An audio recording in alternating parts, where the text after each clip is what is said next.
Ladies and gentlemen. Okay. Yeah. 1 second. All right, it's working. It's working.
So, no, I can't. Is it live streaming now? And is it recording? No. There's recording. There we go. Okay. Yeah, I'm there. I don't know how to make it any better. Whoa. It's the lighting. We're trying to. Better? Is that better? A little bit? Again, I don't know what we're going to.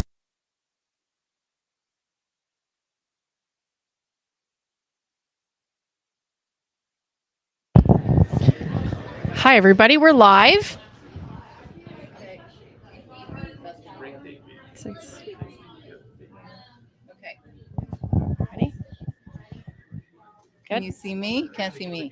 The camera's like a minute behind. Oh, Yeah. is it? Yeah, Okay. exactly. All right, there we go. Okay. So we're going to start. Hi, everybody. If we could have your attention, just want to let you know that we are live streaming on multiple social media platforms. This is an innovative book launch brought to you from Hard Rock 42 in the heart of Sudbury. Very happy to be here this evening. It's an honor for me to be the MC for this evening's event and book launch. My name is Marissa Holla, and I am the HR director for the Palladino Auto Group. And I've been asked to be here by a colleague, former colleague, Carrie-Lynn Hotson, who is the author of a book that we are launching today called Know Who You Lead. And I think that this is an innovative book that is appropriate for this time and the areas that we are going through from a workplace perspective in our lives and how we engage with those who are in the teams that we work and live with. Today's leaders and their teams are challenged by navigating an ever-changing landscape. And in the modern workforce, especially in the last few years, teams are adapting to unexpected challenges and issues never, ever previously contemplated. Leaders are motivating others to grow and collaborate, and they continue to achieve these goals despite of all the challenges that we've had to overcome. Engaging and retaining these team members has never been more important and more crucial to the success of our lives and our business. A good leader effectively brings out the best abilities in their team members using their skills that have been cultivated over a period of time. A good leader grows with their team. Knowing Who You Lead is a fantastic resource, evoking thought in managers and leadership to dig into the why and the personal drivers of those that they coach. Speaking of adapting to change, we're hosting this live event at the Hard Rock 42 virtually on multiple streaming platforms. I'd like to welcome everybody who's here with us live and those of you who have joined us virtually. I would like to ask our virtual audience to let us know who they are and where they are, where they're joining us from. In the comments portion on the Facebook streaming platform, we're going to be seeing that live here in the dining room at Hard Rock 42. Excited for all of us to learn more about this book and why Carrie-Lynn wrote it, and to hear her do a reading. And we're going to have some fun questions. For sure. I think this is going to be a great evening. Mm-hmm. And one thing that I, learned from the book, Carrie-Lynn, is that just because we're out of sight from each other doesn't mean we're necessarily out of mind. So many of us have had so many team members that we haven't seen in so long. Have you experienced the same? Oh, for sure. There's been a lot of workforces that people are finally coming back to. And it's kind of funny. I've talked with colleagues about this, that you don't actually even know how to relate to each other anymore. And you may not really realize that you even like each other anymore. So we need to have some fun with figuring out who we are as a team and working together, for sure. Yeah. And I think that, in our lives, we have a tremendous different aspects where we become leaders, and people who have a natural propensity to be a leader definitely rise to that occasion. Can you give me some examples, Carrie-Lynn, of where you see leadership roles evolving? Well, I think one of the biggest things for organizations is that a lot of their previous leaders are retiring. So now all of a sudden they're scrambling, trying to figure out who are we going to hire, who are we going to promote, and those people don't necessarily have the skills to manage people. So this is a great book to help them with some of those skills. And I will tell you, I've read the book. It is a good read and a conversational read. And it's something that we're very, all the examples were highly relatable. Being from the North, there is a hockey example, of course, and who hasn't been part of a team from a recreational sports perspective or from a competitive sports perspective. And you're right. You don't just give one of the examples, Carrie-Lynn, if I may, you don't give the marching orders to your team, stick them out on the ice and walk away. Right. What should a good leader do? They should really be engaged, number one, and likely coaching from the bench. Right. And there's more than one time frame in which we're doing that. And we take breaks and timeouts, which is really akin to performance reviews that we do within many of our roles, especially in the workplace. I can tell you for sure that some leadership roles have been born out of families. Right. There's a lot of people who are the leader of their family, whether it's the matriarch, patriarch, leader of their friends group. Everybody's got one, right? Do you, Carrie-Lynn? Yeah, for sure. So what I want to do with the book is help prospective leaders and current leaders figure out where their struggles are and then turn to the lesson that applies to you most. Absolutely. And there is absolutely something relatable in this book for every single person. I want to, ask those who are here live and who are virtual in our audience, if you're a leader, are you the same leader that you were 2 years ago? What about you, Carrie-Lynn? No, for sure. I've definitely grown in that.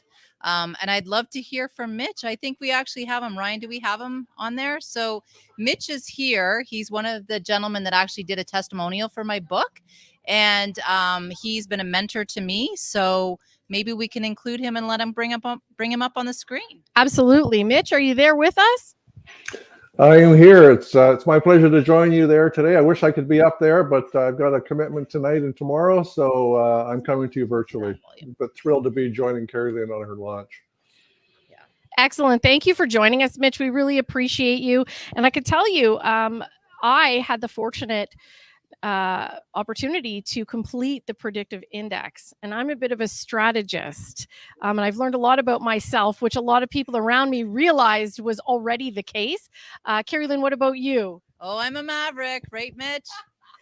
Mavericks are people that are visionary but ask a lot of questions and kind of drive their bosses crazy because we're always asking why.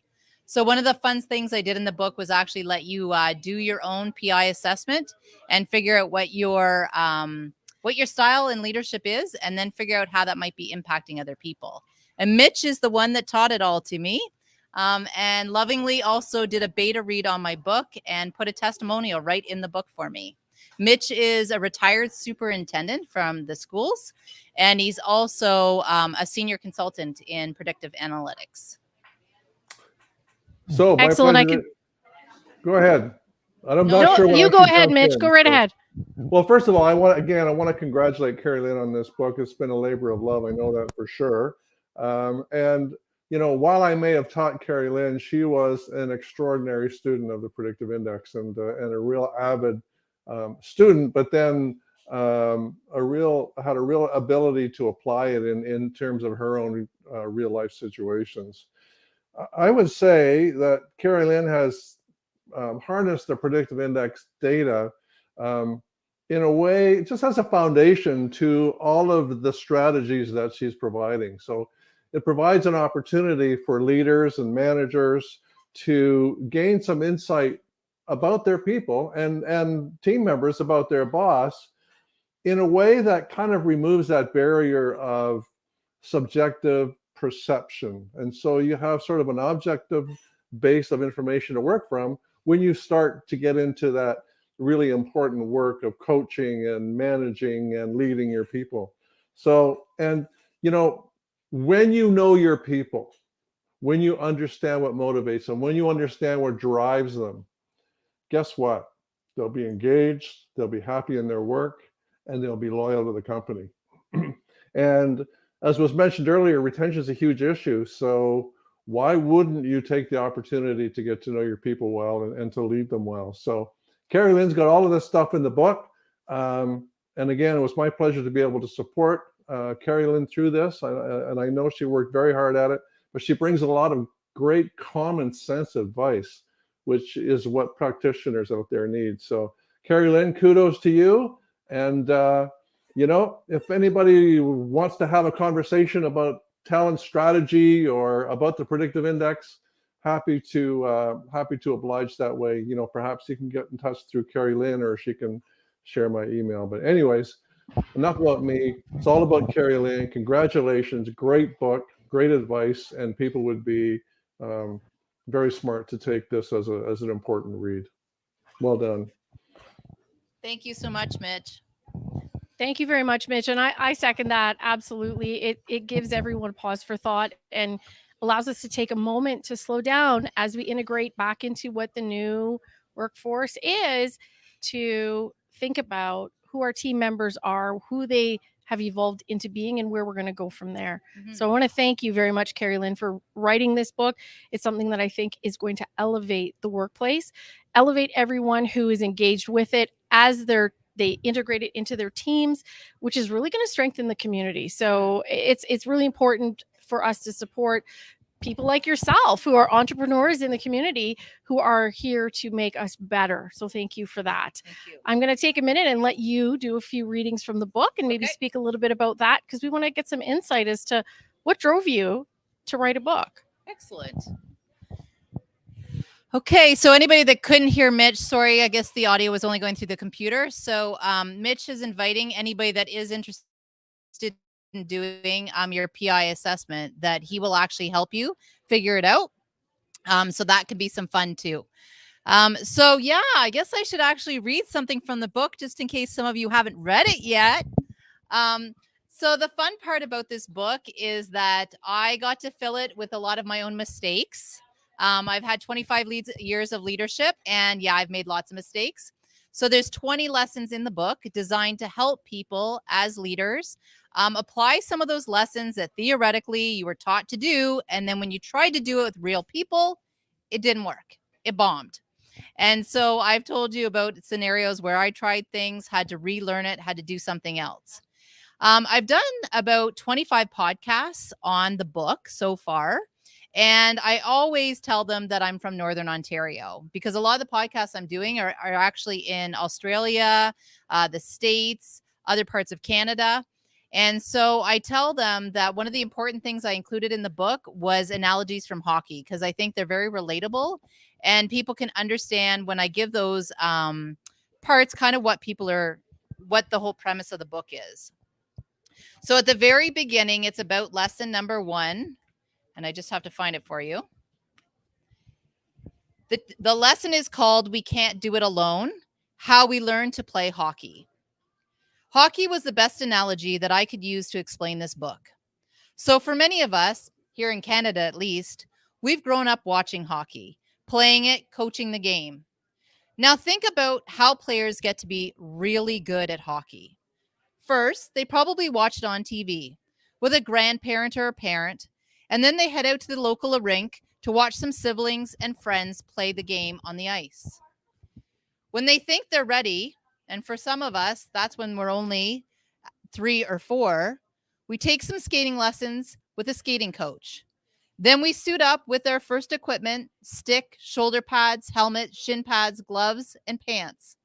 Somebody in the change room teaches us how to put them on and how to tape up our new stick. Then onto the ice we go to join a team in practice, learn the drills associated to the game. Hours are spent hitting the puck, skating with the puck, passing, and hopefully scoring. But think about it. What happens next? Are you anticipating that after they have some practice, the coach just says, "Good luck," and goes home? Or are you anticipating that they're going to just sit on the bench with the team and coach from the sidelines, give them tips and suggestions to the players as they come off the ice and during intermission? Of course, it would seem ridiculous to just set the players up with a bunch of plays and then set them out to play against a team they've never met in a game that will bring new challenges, new problems to solve, and issues they aren't familiar with. The coach doesn't just assess the game afterwards and review a hypothetical methods that the players could have used to maybe defend the puck or score. No, the coach is with them, watching, encouraging, and coaching. So why don't we do this when it comes to leadership? How come so often we promote somebody into a role, hand them a group of people to lead and supervise, give them a list of expectations and policies, and then say, "Good luck," and no one is there to coach them? If they do something wrong or they ask for advice, well, they're offered a leadership course or maybe a training seminar. It seems ridiculous that we don't do it in sport, but yet we do it over and over again in our organizations. That's why I have written this book. But I warn the readers right from the beginning that I'm going to make you do some work. So if you read the first chapter and think, "I already know all of this," then please put it down, because I'm going to ask you to be vulnerable. I'm going to ask you to admit to your own mistakes, and I'm going to challenge you to learn new things. I want to help you go beyond the book, beyond the courses and the training you've already had. We're going to discuss leadership strategies and skills you've already developed, because my job is not to teach you how to skate. You already know how to do that. What I want to do is help you figure out how to understand the teams that you're working with. You need to learn who your players are.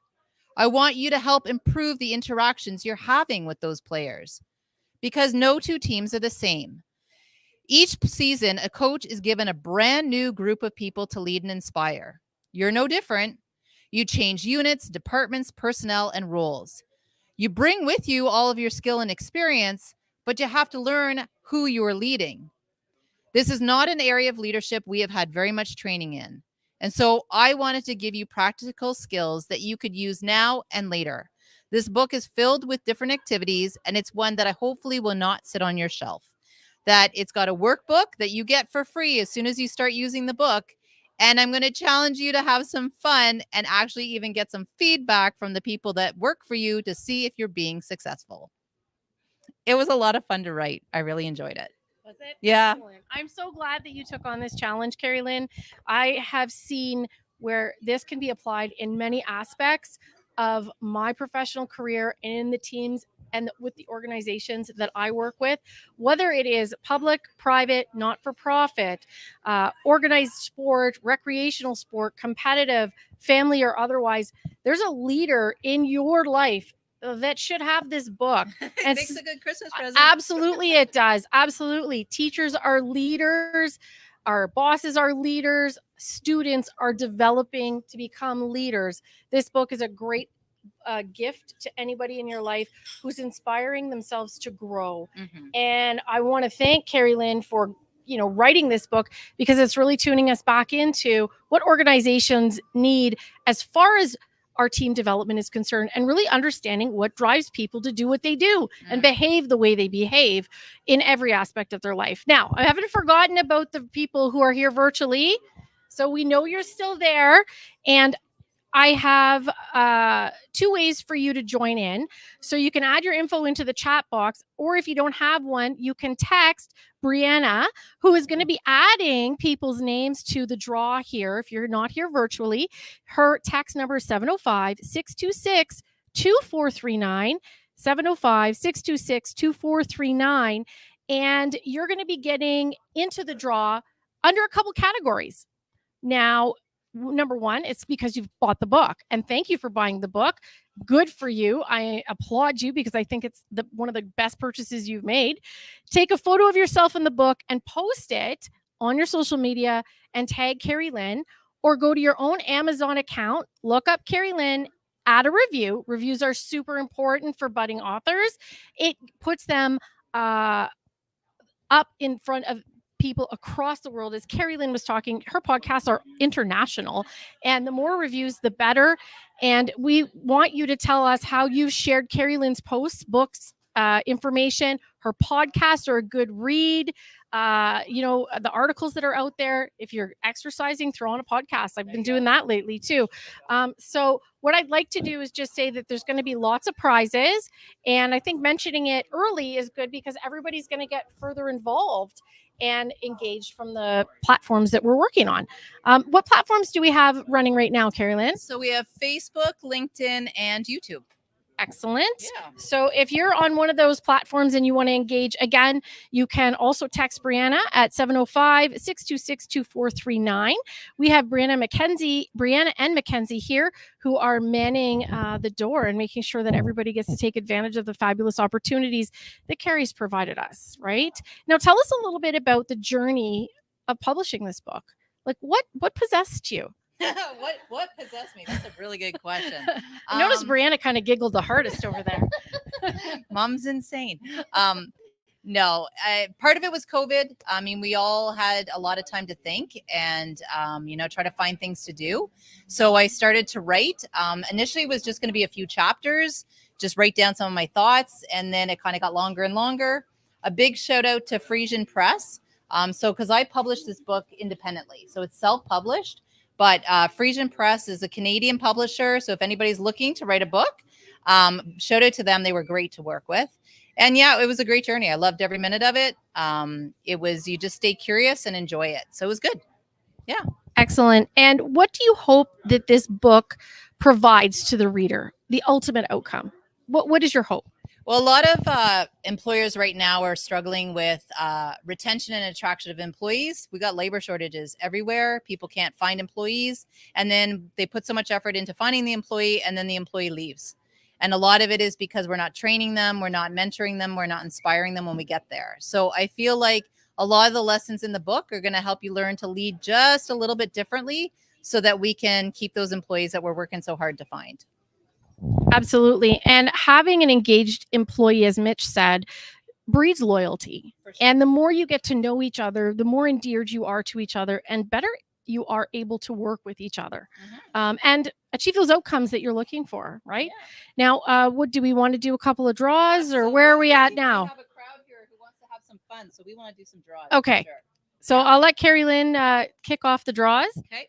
You can't go too far with this mic. It's attached. Okay. Brianna, I'm going to get you to assist me with this. So what are we drawing for first? 4 mugs. Who doesn't love and coffee? The first one is Marianne. Woo! Now, these are cute little mugs that I had made. They obviously have my face on them. Lucky you. But they are for the book. So, yep, this is the mug. So anybody out there virtually, your names have all been added as well. Brianna's been tracking everybody and adding your names. So we will be drawing names of people virtually. I'll let you give that to Marianne. Okay, and then I'll draw the next name. What are we drawing for, Brie? A Tim Hortons card. Thank you. Oh, Julia, I hope you're on here. This is Julia Jacob. Woohoo!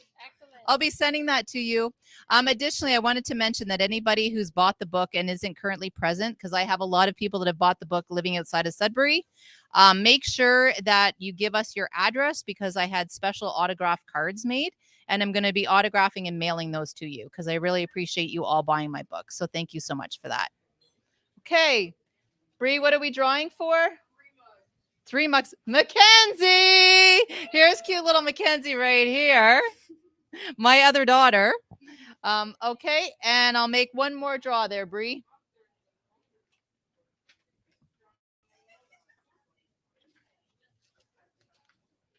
Oh, Nature's Essentials. So this is fantastic, because this was kind of a fun story. This is a business out of Chelmsford, and she actually runs Purelator. So when my books arrived, she wanted to know what was in this very heavy box. I opened it up for her, and she immediately bought a book and then put some of my ads out right on her desk to advertise. So that was super, and I love paying it forward. So I'll be giving you a mug. I'll be dropping it off. So that's fun. Thank you. Okay, we'll keep going, and then we'll do some more. Thanks so much. Thanks so much, guys. That was And fun. yeah, that was great. So Carrie-Lynn, who in your life inspired you? Woo! Who inspired me? Half the people here. To the good or the bad? Be careful now. Be careful. Actually, this is a really good time to do a shout out. So I have dedicated this book to my family and friends who believed in me, who gave me the courage to write the book and to share their stories. So many people are de-identified in my book, but as they read it, they'll start to recognize themselves, I think. So I had a lot of people who supported me, a lot of people who believed in me. I had a lot of people who I would send a chapter and say, does this make any sense? Please read it. I had other people who were like my family, lovingly supporting it in the background. It's not easy to write a book. It takes a lot of time. And so they allowed me to do that. And now it's been all the fantastic people that I'm meeting as a result of the book. It's just been amazing. People reaching out, different company leaders. I've already got a couple of workshops booked. So I'm working with Sudbury Chamber of Commerce. Yeah, and so that's September 29th in the morning. Business owners have been welcomed by the chamber to come to a workshop and learn about retention and attraction of employees. And they will all be getting books as well. I'm also working with the YWCA, and I'm going to be doing a conference with them and other executive directors of nonprofits, and working with some other organizations, and even setting up some individual leadership coaching. So I'm having so much fun just meeting so many different people. It's been great. Excellent. Carrie-Lynn, now would you consider yourself a specialist when it comes to leadership coaching? And tell me why. This is about being vulnerable. Here we go. For sure. So yeah, I think I am. And I think one of the things that makes me a little bit unique is that I'm also a business and HR professor at Cambrian. And so what that is giving me, I actually just taught today before we came in here, and it's giving me the ability to work with like your future employees and then also with employers. And so I'm learning from employees what they're looking for in organizations. I'm bringing that back to employers. I'm learning from employers what they need in employees, bringing that to employees. And then I'm also an interview coach, which I highlighted in the book. And so I've been able to learn why people left organizations and what they're looking for in their next job. So I feel like I'm able to bring people a really well-rounded perspective that potentially other coaches just don't have. Excellent. Do you think that there is one particular reason, or what would be the largest reason? Because we talked a bit about retention, especially as it comes to team members. What's the biggest reason people leave teams? People leave organizations because of their leaders.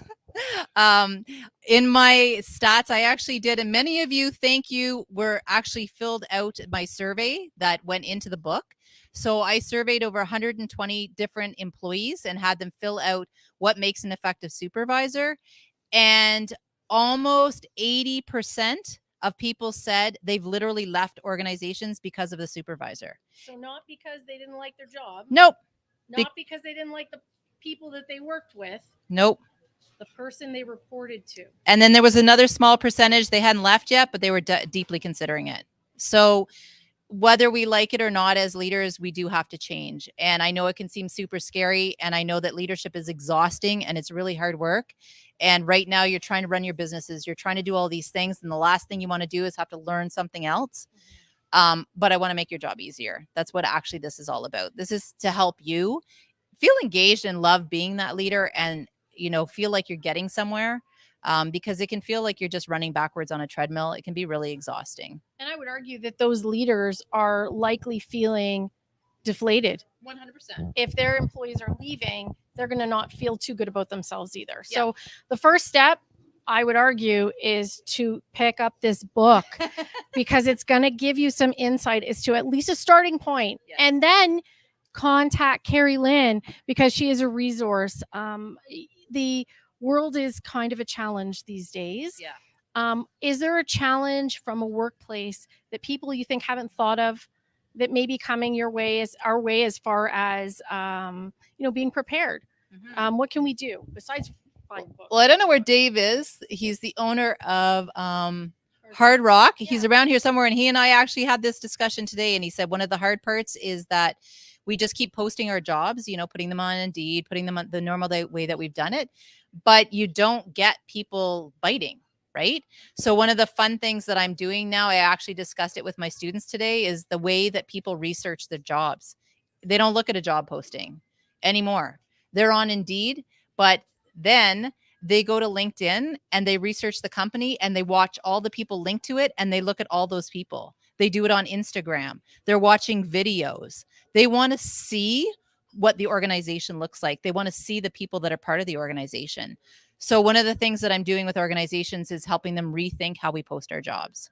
Wow, that's really insightful. So rather than a leader, which is important, getting to know the employees, the candidates are getting to know the potential places of work well in advance of even applying for the job. Yeah, exactly. Wow, it definitely turns things on its head, doesn't it? As far as how we used to recruit years ago, throw a job posting up and you'd have to filter through thousands of resumes and pick the best one that impressed you, shortlist and hire your top candidate, right? After, background checks and such. So I think that's really insightful. And thank you for sharing that. I know like every time I talk to Carrie-Lynn, I learn something, and tonight is no exception. I think that we're definitely on the precipice of really elevating businesses that are engaged. And I think the Chamber of Commerce here in Sudbury is a fantastic place to start. Mm-hmm. So thank you for doing that workshop. I'll be sure to ensure that link is being shared. Is it virtually or is it going to be held live? Oh, we're just going to see if it stops. Huh. Movie recording has been stopped automatically. Oh, okay. Technical difficulties, folks. Just 1 second. I think you just have to hit record again.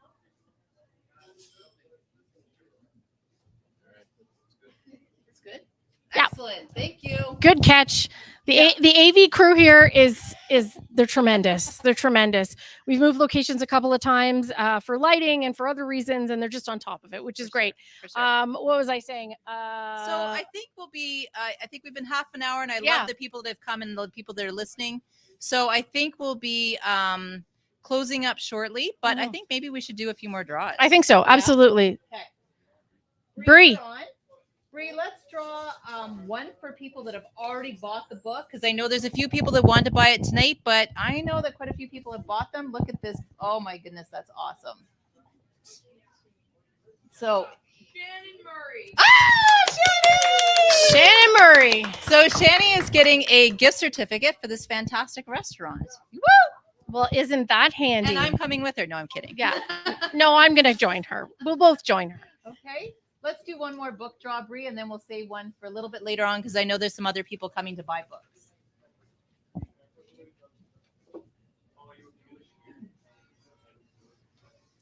Drum roll, please. I can't make one. Kim Larkin. Oh, that's awesome. Excellent. Excellent. So we have another one that I'll be drawing as well. And Kim, that was for an Amazon certificate. And I'll be delivering that personally to you. We have a few other ones that we'll draw. Bree, do you think we can do another mug or two? Yeah, or maybe a mug and a Tim Hortons card. Okay. Bree's your swag coordinator. Oh, Bree's my organizer, man, and she's the one that keeps me calm. Speaking, What is it? And she's also mentioned in my book. Katie Walker, that's another fun story. So Katie was my FedEx delivery girl. She brought all my boxes to the house and again, wanted to know what was in them. I opened it. She bought a book, posted it on social media. So I think that's just fantastic. That's a lot of fun. that's amazing. It's amazing how we make these connections. One more, please. D, one mug. D, want a mug. And D has traveled here. She traveled 17 hours yesterday to get here. Yeah, it was crazy. She came from Pickle River all the way down, got stopped in traffic at like 6 o'clock in the morning for 2.5 hours. She finally arrived at our house at 9 o'clock at night with a puppy. She's exhausted and had no sleep, but she's here and she must have wanted to win a mug. But she also purchased 2 books and put a screenshot on with people from Pickle River, forest firefighters reading the book. So that was a lot of fun. Oh, that's a great challenge to have people reading their book in the settings which that they can be most applied. Right. There you go. Oh, I have a videographer over there who I'm looking at. I'm saying, listen, we might need to do this. That sounds good. Yeah, That sounds absolutely. good. Great. So I also want to say that having a community initiated and community grown book is very important here in Northern Ontario. I don't think it's lost on any of us the fact that we're in a restaurant in the heart of Sudbury. Tell me why it was important to roll the book out the way you did. Oh, for sure. So when we were trying to choose a venue, Shannon Murray, one of my long last best friends in my whole world, we were trying to figure out where to hold it. And we both agreed that supporting local business was very important. And we also recognized that a lot of small businesses, COVID has been tough. Everybody trying to get back on their feet. So I wanted to host it here to introduce new people to his business as well. And then hopefully he and I've had some fun discussions about, how he's going to hire employees and strategies he's going to use. So hopefully I can help him with that. That's really great, Carrie-Lynn. And do you get any insights from your students at Cambrian College beyond the job posting, recommendations that you've made that I'm going to take back? That's for sure. But what other insights might you get from that? I think the big thing now, and people are always afraid that employees are going to keep changing jobs, right? Everybody's telling me they're scared to hire people or to train people because they're going to leave. And I think the thing is to just recognize that people want to grow. So one of the things we need to do as employers is let them know what opportunities are coming. That you've got a supervisor that's going to be retiring in 2 years. Let them know that. Give them some professional development. Show them that just because it's part-time right now, I might have a full-time coming up. And people will stay with you. If they feel like they are invested and you're invested in them, they're going to stay. Excellent. And it sounds like a lot of this is hinged on communication. Oh, 100%. Yeah. Communication is key and understanding what they need you to tell them. So you need to give me a little insight on that, Carrie-Lynn. When you say what they need you to tell them, I read in the book about how others in the team need different things. And the leader has to be able to identify that. Why is that important? Because everybody learns differently and everybody has different needs. So we need to figure out what's important to this employee. Do they want a promotion? Do they want flex hours? Because maybe they're trying to juggle children and, elderly parents at the same time. Maybe they need to job share. And, if the two of us take a full-time job, you've got HR expertise, I've got HR expertise. We could literally give an organization 60 hours of full-time work easily. Yeah. But you're working 30, I'm working 30. We work it out between the two of us. That's a fantastic option that more organizations need to look at. So we just need to learn what people need. That's all. Yeah. And sort of an out of the box thinking. Yeah. Just because it was done one way for many years doesn't mean we're going to continue or should continue. Exactly. Yeah. Yep. If there's one thing you want to tell everybody about the book that's here virtually and in person, what is that? That it was a labor of love and that I think everybody has potential to grow. So some people tell me, well, I'm not a leader yet. Should I read it? Or I've already been a leader for 10 years. And I think the answer is yes to both. That a lot of the lessons in here, when I teach them, even in class, people apply them to their home life. I give you mediation skills that will help you improve communication at home. So it doesn't have to be even at work. So I think just have fun with it. Be curious. I think that's my best word. Be curious and enjoy it. Excellent. Thank you very much, Carrie-Lynn. And I think, do we have any questions that have come through the virtual platforms that we need to answer that we haven't already covered? We've covered them all, eh? Okay. Good, Okay. Good. So I want to thank everybody for joining us this evening. This is a tremendous endeavor by a very special lady who has a ton of insight and so much forethought. And this is truly a gift to everybody here in the community. And I think you're going to take this great places. So congratulations, Carrie-Lynn. Thank you. You're Thank very you welcome. So much. Thank you for everybody for coming.